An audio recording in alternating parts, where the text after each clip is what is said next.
Hello স্টুডেন্টরা, tuition রুমে তোমাদের স্বাগতম। আজকে আমি ক্লাস 7-এর ইতিহাসের ষষ্ঠ অধ্যায়টা পড়াবো, নগর, বণিক ও বাণিজ্য। এই অধ্যায়টা থেকে আমি কয়েকটা প্রশ্ন দেব, তোমরা দেখবে, খাতায় লিখে নেবে এবং পড়বে। পড়াটা কেমন লাগবে তোমরা কমেন্ট বক্সে কমেন্ট করে জানাবে। চ্যানেলটি ভালো লাগলে প্লিজ একটা সাবস্ক্রাইব করে দেবে, শেয়ার করে দেবে যাতে তোমাদের বন্ধুরা দেখার সুযোগ পায়, আর একটা লাইক দিতে ভুলবে না। দেখো, প্রশ্নে আসা যাক। নগর শব্দটি এসেছে কোন ভাষা থেকে? সংস্কৃত ভাষা থেকে। তারপর দেখো, শহর শব্দটি এসেছে কোন ভাষা থেকে? ফার্সি ভাষা থেকে। তারপর দেখো, প্রাচীন বাংলা কয়েকটি নগরের নাম লেখো। উত্তর দেখো, পান্ডুয়া, গৌড়, নবদ্বীপ, চট্টগ্রাম। তারপর দেখো, ফতেপুর সিক্রি কে তৈরি করেছিল? মুঘল সম্রাট আকবর। তারপর দেখো, কোন শহরকে মহাভারতের ইন্দ্রপ্রস্থের আদি রূপ বলা হয়? উত্তরটা হবে দিল্লি শহরকে। তারপরে প্রশ্ন দেখো, শাহজাহানাবাদ কে তৈরি করেন? উত্তরটা দেখো, মুঘল সম্রাট শাহজাহান। তারপর দেখো, কারা, কিলারায় পিত্তরা কে তৈরি করেছিল? রাজপুত শাসকরা। সিরি শহর কে তৈরি করেন? আলাউদ্দিন খলজি।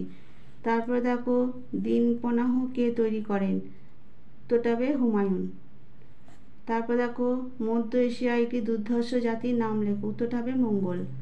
তারপর দেখো, হঞ্জু দিল্লি দূর অস্ত কথার অর্থ কী? দিল্লি এখনো অনেক দূর।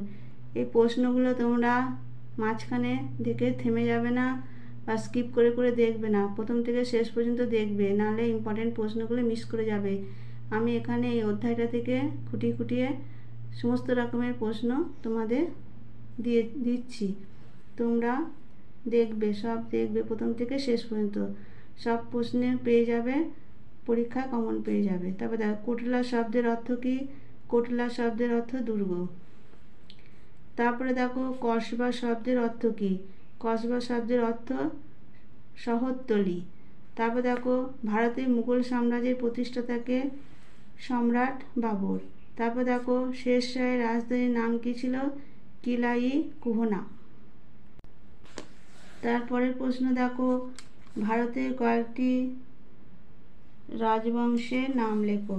উত্তর মৌর্য, গুপ্ত, চোল, মুঘল ইত্যাদি। তারপর দেখো, লালকেল্লার অপর আরেকটি নাম লেখো। কিলা মুবারক। তারপর দেখো, লালকেল্লা বানাতে কত খরচ হয়েছিল? 91 লক্ষ টাকা। তারপর দেখো, দিল্লি শহরে কি কি আমদানি করা হতো? উত্তরটা হবে দামি মদ, মসলিন, বস্ত্র।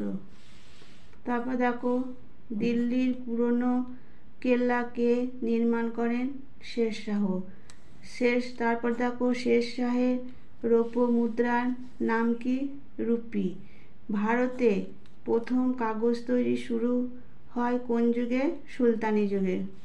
তোমরা এই প্রশ্নগুলো সব দেখবে, খাতায় লিখে নিয়ে মুখস্থ করে নেবে, শর্ট কোশ্চেনে তোমরা সব কমন পেয়ে যাবে পরীক্ষায়। সুলতানি আমলের প্রধান মুদ্রার নাম কি ছিল? সোনার মোহর, রূপোর টঙ্কা, তামার জিতল। তারপর দেখো, বিজয়নগরে সোনা দিয়ে তৈরি মুদ্রার নাম কি? উত্তরটা হবে হোন। তারপর দেখো, প্রাচীন ভারতে দুটি বন্দরের নাম? গুজরাট ও মালাবার। তারপর দেখো, ভারতে ঘোড়ার আমদানি হতো কোথা থেকে? উত্তর হবে পারস্য, এডেন ও ইয়েসেন থেকে। তারপর দেখো, মুঘল আমলের প্রধান বন্দর ছিল কোনটি? উত্তর হবে সুরাট বন্দর। তারপর দেখো, শস্য পরিবহনকারী কয়েকটি বণিক সম্প্রদায়ের নাম লেখো। উত্তরটা হবে নায়ক, বানজারা ইত্যাদি। তারপরে হচ্ছে, সরাবরা কি কাজ করত? উত্তর দেখো, টাকা বিনিময়ের কাজ করত।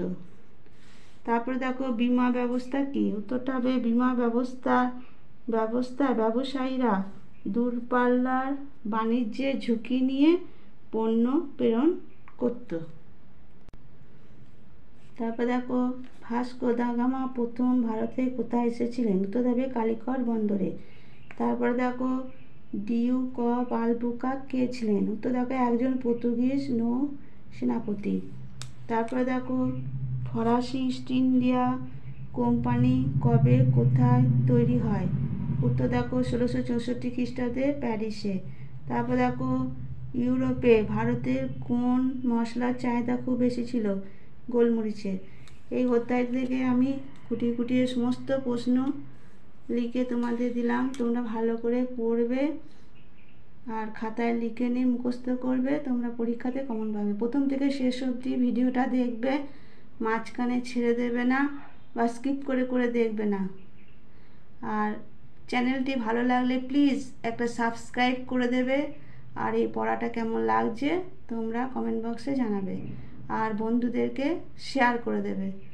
তারপরে দেখো মুঘল রাজসভায় আগত প্রথম ইংরেজ দূত কে ছিলেন? তো দেখো স্যার টমাস রো। তারপর দেখো বাংলার কোথায় পর্তুগিজরা তাদের ঘাঁটি তৈরি হয়েছিল? বাংলার ব্যান্ডেলে। তারপর দেখো দিনের মার কাদের বলা হতো? উত্তর দেবে ডেনমার্কের অধিবাসীদের।